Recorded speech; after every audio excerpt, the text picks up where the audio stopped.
Hello everyone. Today we're going to be taking a look at how to install QGIS on Windows. First, navigate to the browser of your choice. Then, simply search QGIS.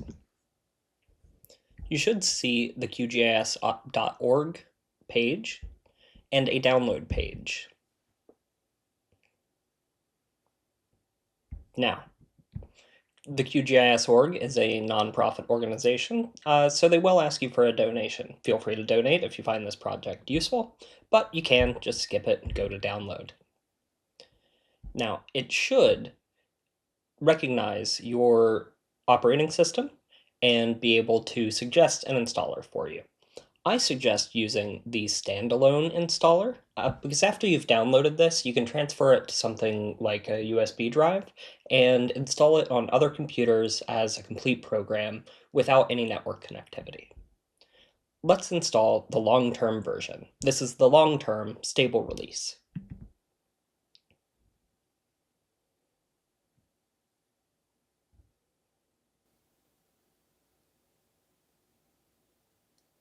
After a moment, your download will start, and when finished, we can proceed.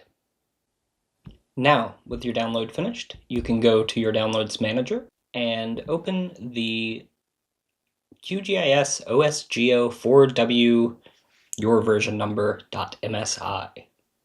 That's going to be your Windows installer. Now you'll see that this new pop-up has appeared and it is preparing to install. This is opening our installation wizard, and I'll walk you through the steps to install QGIS through the installation wizard. If at any point during the installation process you are prompted to allow QGIS to make changes to your device, go ahead and hit yes.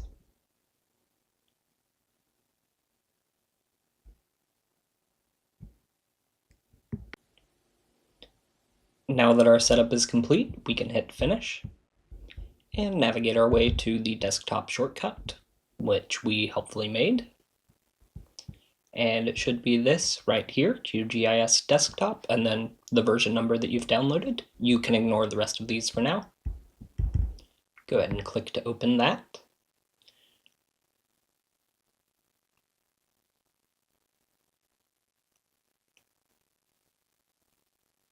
And in just a moment, you'll be greeted by the QGIS splash screen. You can see this is the long-term release, exactly what we wanted.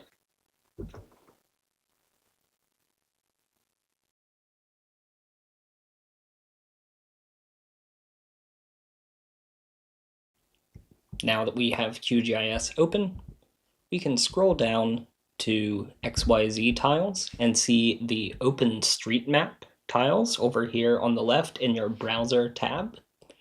And just by dragging and dropping this to your map screen, now you can see that we've successfully loaded a map tile that represents the world. This is served from the OpenStreetMap database and has multiple layers of detail as you zoom in, so you can get more and more information, including local place names, as you zoom around the world.